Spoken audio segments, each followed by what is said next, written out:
국가연구개발 사용 기준이 영리기관하고 비영리기관하고 사용하는 기준이 많이 다른 것들이 있어요. 그래서 제가 강의를 할 때 주어를 잘 들으세요.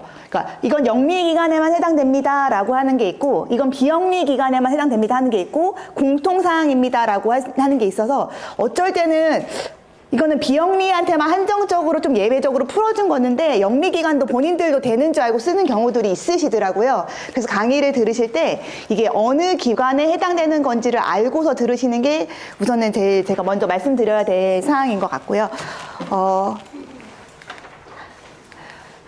제가 오늘 강의해 드릴 사항은 국가연구개발혁신법 중에 우선은 법 체계가 그래요. 국가연구개발혁신법이라고 하면 뭐 어떻게 기관은 어떻게 연구개발 기관은 어떻게 선정을 하고 협약은 어떻게 체결을 하고 그리고 연구비 사용은 어떻게 하고 모든 거를 망라한 게 혁신법이고요. 근데 그 혁신법 13조 사항에 보면 연구 수행 기관은 과기부 장관이 고시하는 사용 기준에 따라 연구비를 계산 및 사용해야 된다고 되어 있고, 그게 국가연구개발 사용 기준이고, 제가 오늘 말씀드린 사항도 저희가 지금 협약에 관한 사항 이런 걸 혁신법을 말씀드리는 게 아니라 그 중에 어떻게 사용해야 되는지 이 고시에 관한 사항을 말씀드릴 거예요. 그리고 그 강의를 하다 보면은 어떤 뭐 계획서를 작성하셔야 됩니다. 아니면 별지를 작성하셔야 됩니다. 라고 하는데 가끔씩 저한테 그 양식은 어디서 찾을 수 있나요? 라고 물어보시는 경우들이 있는데 제가 말하는 뭐 어떤 별지에 따라 별지 몇 번 서식입니다. 라고 하시는 거는 이 연구개발비 사용기준 네이버에 치시면 나오거든요. 고시의 별지예요. 그래서 혹시 양식이 궁금하시다고 하시면 이 고시를 들어가셔서 그 고시의 별지를 찾아가시면 됩니다. 네.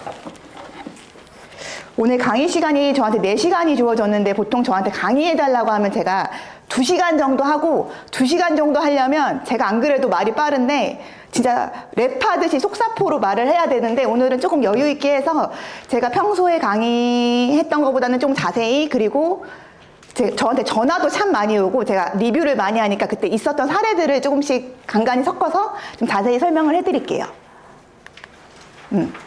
우선은 용어부터 설명을 해드릴게요.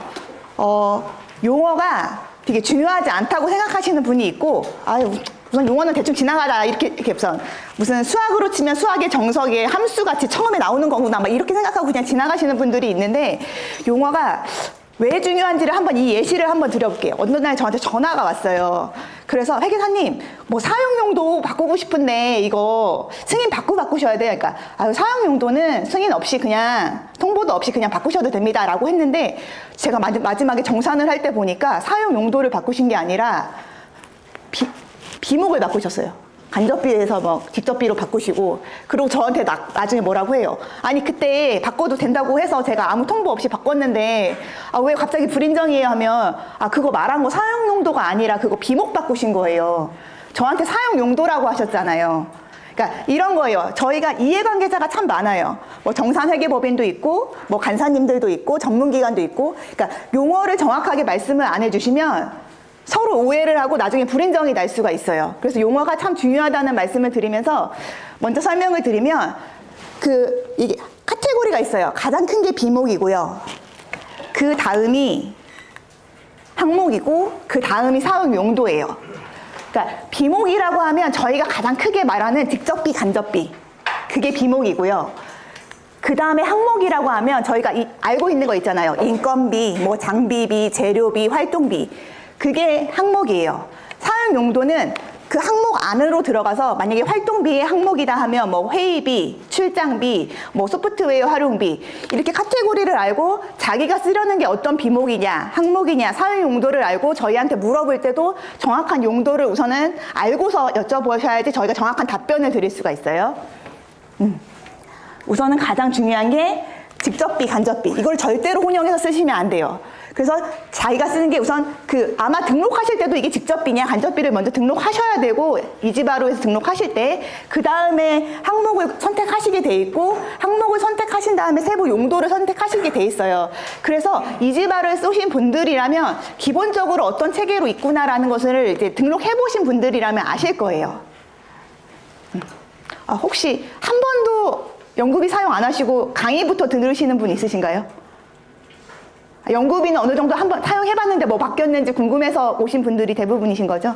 그럼 조금 약간 심화로 들어가겠습니다.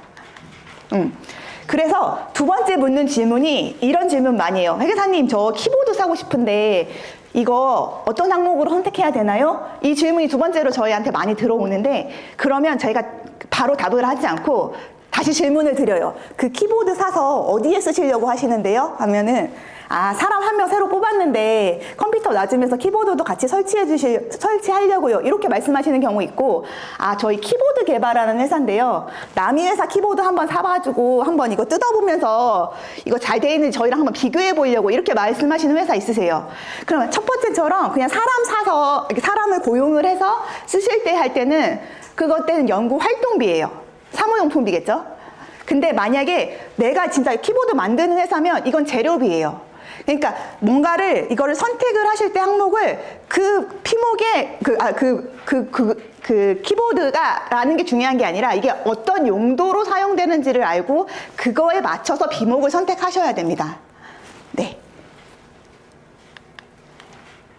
제가 이제 설명을 할 텐데, 설명을 하는 순서가 공통적으로, 그러니까 비목으로 들어가기 전에 공통적으로 계산 기준을 먼저 설명을 해드리고, 그 다음에 비목별로 뭐 인건비면 인건비, 뭐 장비비면 장비비 하나씩 구체적으로 설명을 해드릴 거예요. 우선은 공통 계산 기준인데 요거를 되게 간과하고서 사용하시는 분들이 있어요. 막 인건비만 팍 공부하시고 장비비만 공부하시고. 근데 의외로 여기서 불인정이 많이 나와요. 제가 우선 하나씩 설명을 해드릴게요. 첫 번째로 공통 계산 기준에서 구매 검수를 제가 먼저 말씀드릴게요. 이게 혁신법에 들어오면서 구매 검수 의미가 되게 강화됐어요. 옛날에는 다 그 계획서에 쓴 것만 사용하실 수 있었는데, 혁신법에는 이제 계획서에 없는 것도 사용하실 수 있고, 그리고 본인들이 사용한 거에 대해서 구매 검수 의무가 강화됐는데, 이제는 구매 검수를 하고 나서 검수증이 없으면 불인정이에요. 그리고 검수 일자가 상당히 중요해요. 무슨 말이냐면 저희가 구매 검수 일자로 그 연구비를 언제 사용했는지를 판단을 하고 있어요.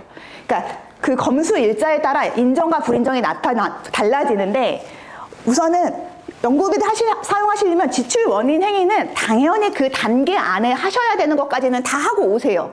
근데 이제 물건을 사는데 뭐 12월 31일 날 단계가 끝나는 과제들이 많으니까 그걸 예시를 들으면 12월 31일 이전에 재료비가 들어오는 것과 1월 1일에 들어오는 거는 완전 인정이 달라져요. 저희가 저기 보면 인정, 불인정 여부가 위에 두 개는 불인정이고 아래 두 개는 위에 두 개는 인정이고 아래는 불인정인데, 달라지는 게 입고 및 이행 완료 시점이에요. 그러니까 저희가 단계 기준이니까 단계 기준으로 입고 및 이행 완료가 돼야지 인정이고, 입고 및 이행 완료가 안 되면 불인정이에요. 쉽게 말해서 계약은 다 하셨어요. 입고 및 이행 돈도 다 줬어요. 근데 입고가 안 됐어요. 12월 31일까지. 그러면 불인정이에요. 오히려 반대로 입고는 12월 31일까지 다 됐어요. 근데 지출 행위만 조금 1월 1일 지나서 했어요. 그거는 오히려 인정이에요. 그래서 검수조서를 반드시 제출하셔야 되고, 검수조서에 입고 및 이행 완료 일자를 반드시 기재를 해주셔야 되고, 그 이행 완료일이 단계 기준일 안으로 들어와야지 인정이 되는 겁니다. 재료비 같이 물건만 그런 게 아니라 용역도 마찬가지예요. 가끔씩 용역비 쓰시는 분이 있는데, 용역 완료 하고서 이제 결과 보고서 받으시잖아요. 그 날짜가 어쩔 때는 1월로 돼 있으면 저희 되게 힘들어져요. 아니, 완료일이 1월이면 완료가 단계 안에 안 된 거잖아요. 그래서 입고까지는 사람들이 다 알고 재료비나 이런 것 거는 날짜 잘 확인하세요. 근데 용역비는 그냥 그쪽에서 그냥 주는 거에 밑에 날짜 써 있는데 이걸 확인 안 하시는 분들이 있으세요. 이게 12월 31일 안에, 그러니까 단계 안에 들어오는 거 결과 보고서 반드시 확인하셔야 됩니다. 그래서 구매 검수는 반드시 확인하셔야 된다는 걸 말씀드리고, 매번 강조드리는 게 입고 및 이행 완료가 단계 안에는 들어오셔야 된다. 지출은 조금 늦게 되셔도 상관없어요.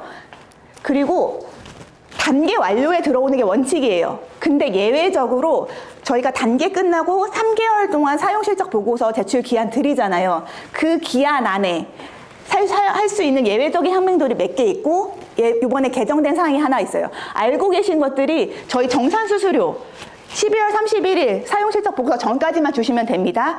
그리고 뭐 보고서 발행 비용 그거 단계 이후에 하셔도 돼요. 그리고 요번에 들어온 게 저는 이거 되게 좋은 거 잘 들어온 것 같아요. 이게 연구자들이 시험 분석 결과 보고서가 보통 연구 끝날 때쯤에 결과 보고서 다 나와요. 그러다 보니까 30일을 넘어서 나오는 경우들이 엄청 많았어요. 그럼 이거를 원칙으로는 불인정을 해야 되는데 이게 그런 말이 서로 많았거든요. 아니 우리 다 했고 맡겼는데 거기서 결과가 늦게 나오는 걸 어떡하냐 이런 말이 많아서 그게 아예 좀 늦춰졌어요.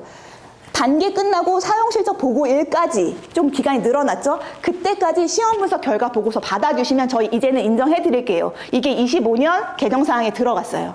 조금 여유가 생기긴 했죠. 예전보다는. 네.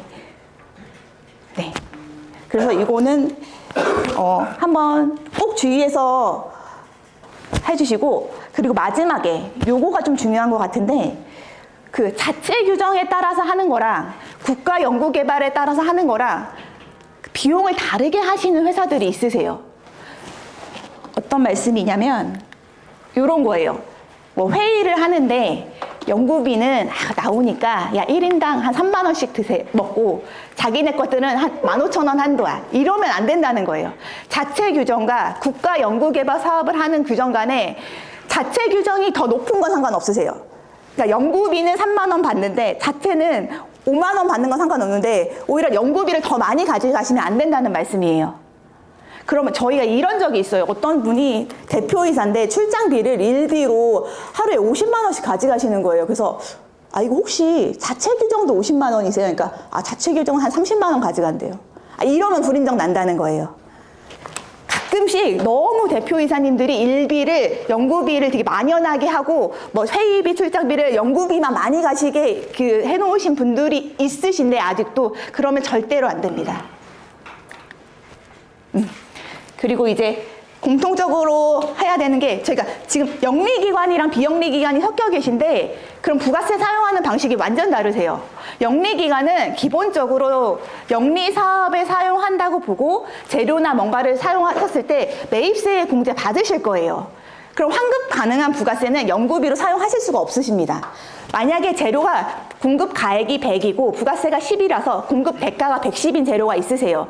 영리기관은 100까지는 연구비로 사용하시고 10은 어차피 국세청으로 환급 받으실 거니까 연구비로 사용하시면 안 됩니다. 하지만 비영리기관은 기본적으로 면세 사업을 하신다는 걸로 알고 있으세요. 비영리기관이라고 해서 매입세 공제를 무조건 못 받는다는 게 아니라 면세 사업을 하는 거면 못 받는 거고 비영리 기관도 과세 사업에 사용되면은 매입세 공제 받으실 수 있습니다. 하지만 연구 사업은 대부분 다 면세 사업이실 거예요. 그래서 비영리 기관은 그냥 매입세 공제 안 받으시니까 110을 다 연구비로 사용하실 수 있습니다. 근데 여기서 저희랑 트러블이 많이 생기는 것들이 뭐냐면 어떤 회사는 저희 영리 기관인데 회계팀에서 저희 부가세 공제 안 받을 거래요. 그래서 저희 110 다 써도 되나요? 그러면 저희가 하는 게 저희가 환급 받은 부가세를 못 쓰라고 하는 게 아니라 받을 수 있는 부가세는 사용하실 수 있습니다. 받을 수 있는데 회사에서 뭐 회계팀에서 안 받으신 거는 못 쓰는 거예요. 그건 회사의 문제지 받을 수 있다 없다로 판단하셔야 됩니다. 부가세법으로. 그리고 제가 여기서 조금만 깊게 들어갈게요. 영리기관에서 조금 택시 많이 타시고 버스 많이 타시고 기차 많이 타세요. 그러면 사실 택시나 기차나 이런 거에는 영수증에 부가세가 다 포함되어 있는데 부가세법에 따르면 부가세가 포함되어 있지만 이거는 세금계산서 발행 불가 업종이라서 매입세 공제를 못 받으실 거예요. 영리기관이라고 하시더라도. 그러면 그 기차, 버스 이런 거는 부가세 있으셔도 다 사용하실 수 있으십니다. 근데 좀 모르겠다. 나 어떤 거는 부가세 들어가 있는 거고 어떤 거는 없는 건지 모르겠다 하시면 그냥 110분에 100만 쓰셔도 되고 그런 거 있잖아요. 요즘에 간이가세자도 4,800 미만 간이가세자는 매입세 공제 못 받고 4,800 이상 간이가세자는 세금계산서 다 발행할 수 있으니까 간이가세자로 매입하셔도 부가세 공제 받을 수 있거든요. 그럴 때는 부가세만큼 연구비 빼고 쓰셔야 되는데 그런 거를 판단하기 귀찮다 하시면 그냥 110분의 100 쓰시고, 아, 나는 부가세 좀 잘 알아. 이거 진짜 세법상 부가세 받을 수 있는 거야, 없는 거를 내가 판단할 수 있다고 하면 그대로 쓰시고, 만약에 그 소명을 해달라는 그 회계법인에서 이거 부가세 왜 환급 안 받으셨어요? 환급 받을 수 있는 부가세라서 불인정입니다 하면 부가세법상 근거 규정 내주시면 그러면 인정해 주실 거예요. 알겠시죠? 제가 몇 가지 팁으로 드리면 버스, 고속버스, 비행기 다 부가세 환급 못 받으셔서 부가세까지 다 영리기간이라도 쓰실 수 있으십니다. 네. 그리고 주유등 유용성 비용. 요거는 요즘에 많이 알고 영수증 내라고 하시면 그 세부 내용 안 내시는 기관이 대부분이신데, 세부 내용을 안 내셔도 불인정은 아닌데 세부 내용을 내셨어요. 내면 저희는 더 좋죠. 근데 거기에 소주가 한 병 들어가 있어요. 그러면 그 소주 10,000원만 불인정이 아니라 그 영수증에 있는 모든 전액이 불인정입니다. 그리고 이렇게 불인정이라고 상시를 제가 내면 갑자기 영수증이 바뀌어봐요. 세부 내용이 없고 그냥 그 전체 금액만 있는 카드 전표를 내시면 제가 다시 내밀죠. 아, 저 다운받아 놨습니다. 그러시면 안 됩니다. 절대로 유류가 들어가 있는 것은 쓰지 마시고, 이자카야 뭐 이런 데서 쓰시는 것도 원칙상으로는 안 됩니다. 그래서 일반 음식점 아니고 주점에서 쓰신 거, 호프집 이런 거 절대 안 되니까 연구비 처리해달라고 하셔도 안 된다고 미리 말씀해 주셔야 됩니다. 그리고 이건 너무 당연한 거죠. 중복계상, 뭐 현금 내신 거를 현물로 또 다시 잡으신다든가, 동일한 사람 출장비를 2번 잡으신다든가, 요런 거는 실수로 하실 수는 있는데 안 되신다는 건 다 알고 계실 수 있으실 것 같아요. 그리고 여기서 제가 작년에 불인정 크게 한 번 낸 게 있는데, 연구개발기관 내부 및 연구개발 과제를 수행하는 기간 간 사용하는 비용은 사용할 수 없습니다. 이게 어떤 거라면 작년에 불인정 낸 게 이런 거였어. 거기는 비영리 기관이었는데, 심지어 공무원 같은 조직이었는데 무슨 재료를 사는데 같이, 거기가 주관이었고 공동해서 샀어요. 사도 되는지 몰랐대요. 같이 과제를 수행하는 주관, 공동, 위탁 기관끼리는 현금 거래를 하시면 안 됩니다. 그래서 당연히 불인정이 났고요. 만약에 그런 경우 있으세요. 무슨 장비를 사야 되는데 그 공동기관에서만 우리나라에서 거기서밖에 안 판대요. 그럴 수 있잖아요. 그럴 때는 그냥 사지 마시고 전문기관의 승인을 받고서 사시면 인정은 해드립니다. 그러니까 기본적으로 안 되시는데 어쩔 수 없이 사용해야 된다고 하시면 전문기관의 승인을 받고 그 하나의 연구 과제를 수행하는 기관 간에는 거래를 하지 마시고, 할 때는 예외적으로 승인을 받으셔라. 하지만 그 두 번째 넘어갈게요. 이거는 주어가 영리기관입니다. 영리기관은 이 아까 주관, 공동, 여기까지 못하는 것까지는 또 이제 알고 계세요.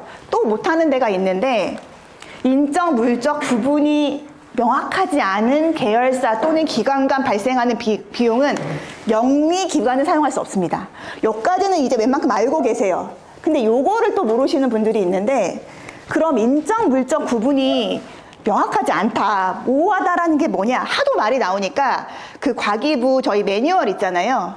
제가 아까 첫 부분에 소개를 안 해드린 것 같은데, 요거 혁신법 매뉴얼 매년 4월에 나오거든요. 아직 올해 4월 되면 또 나올 거예요. 아직은 안 나왔는데 아마 이제 개정 고시가 나왔으니까 4월 되면 나올 테고, 요거는 그냥 네이버에 치시면 이거 올라져 있는 사이트 많으시니까 이거 반드시 책꽂이에 꽂아놓고 보시면서 하셔야 돼요. 여기 상당히 기준이 잘 나와 있고, 제가 이거를 많이 보는 이유가 거기에 Q&A가 되게 잘 돼 있어요.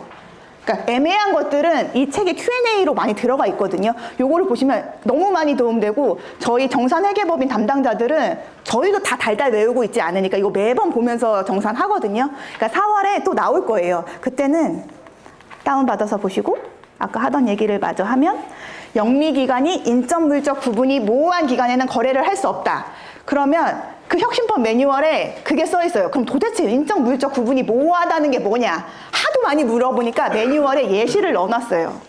어떤 기준으로 인적, 물적 구분이 모호하다는 걸 판단해야 되나요? 라고 하면서 여기 밑에 예시를 넣어놨는데, 대표자가 동일한 회사. 우리 대표이사님이 회사 하나 더 하세요. 거기서 물건 사려고 하면 요즘에 크레탑이나 나이스 들어가면 참 잘 돼 있어요. 그런 데서 걸러져요. 대표자와 최대주주가 동일한 회사. 아니면 사업장이 같아요. 우리 사업장이랑 같은 사업장에 있는 회사에서 물건을 산다. 이런 것들이 저희 이지바로 과제는 걸러지는 게 없는데 RCMS 과제는 이게 알람으로 떠요. 이지바로는 아직 그 기능이 없는 것까지는 저희도 알고 있는데 알람으로 뜨거든요. 그래서 이런 것들이 있으면 그냥 우선은 사용하지 마시고 사용해야 된다고 하면 이것도 전문기관의 승인을 받으시고 사용하시기 바랍니다. 네. 그리고 아까 연구개발 기관 내부에서 사용할 수 없다고 하는데 예외적으로 쓸 수 있는 항목이 요거는 많이 쓰시더라고요. 그런 출연연이나 이런 데서는 자체 분석 기관이 부서로 있으신 데가 있으세요. 그러면 그 자체 분석 기관에서 그 시험 분석 같은 거 하시고 우리 기관이라도 시험 성적서 받으시면 그거는 내부라도 사용하실 수 있으십니다. 네. 여기까지 말씀드렸고요. 그리고 제가 뭐 강의하다가 궁금한 사항 있으시면 중간에 손 드셔도 됩니다 하면 이때까지 몇 번을 강의해도 한 번도 손 드시는 분 없거든요. 하지만 인상을 좀 쓰시라고 하면 인상은 좀 쓰고 제가 그거를 캐치해서 다시 한번 설명을 해드거나 반복해서 설명하거나 천천히 설명을 해드리니까 잘 모르겠다라고 하면 인상을 쓰고 저를 다 보시면 제가 다시 한번 설명을 해드릴게요. 손 드시면 제일 좋고요. 안 드실 거 제가 알고 있거든요. 네, 이제 항목별 제한 기준 요런 게 이게 뭐냐면 제가 이제 조금 있으면 인건비 하나씩 설명하고 장비비 뭐고 대부분 한데 껌껌이는 잘 쓰시는 기관들 많으세요. 근데 요거는 뭐냐면 한 건 한 건은 다 잘 썼어요. 근데 이거를 합쳤을 때 어떤 금액이 넘으면 안 되는 사항들이 있으세요. 다 잘 썼어요. 근데 여기 하나만 설명을 들으면 외부 활동비는 외부 전문기술 활용비는 직접비의 40% 이내예요. 외부 전문기술 한 건 한 건 다 증빙 갖추고 썼는데 합쳐보니까 직접비의 40%를 넘게 썼어요. 그러면 40% 초과 부분은 저희는 불인정할 수밖에 없습니다. 그러니까 여기서 봐야 될 건들은 껌껌이 잘 쓰는 것도 중요하지만 그 항목들을 합쳤을 때 어떤 비율을 넘지 않아야 되는 항목들이 있다는 거를 염두에 두시고 이거를 항상 염두에 두시고 한번 혹시 이거 넘지 않았나? 이거 해야 되고 제가 시간이 여기는 조금 여유 있으니까 저기 오른쪽에 직접비 내 현물 포함 여부 동그라미 있는 거 있고 X 있는 게 있는데 이거 한번 설명을 드릴게요. 저희가 직접비가 현금 있고 현물 있잖아요. 그럼 여기 직접비의 40%를 계산을 할 때 어떨 때는 현금만 가지고 계산하시는 분들이 있고 현금, 현물 합친 직접비 통으로 해서 40%를 계산해야 되는지 방법을 물어볼 때가 있어요. 그러면 포함되어 있다 그러면 현금, 현물 합친 직접비를 가지고 40%를 하시고 X라고 되어 있는 거는 그냥 현금만 가지고 비율 계산하시면 됩니다.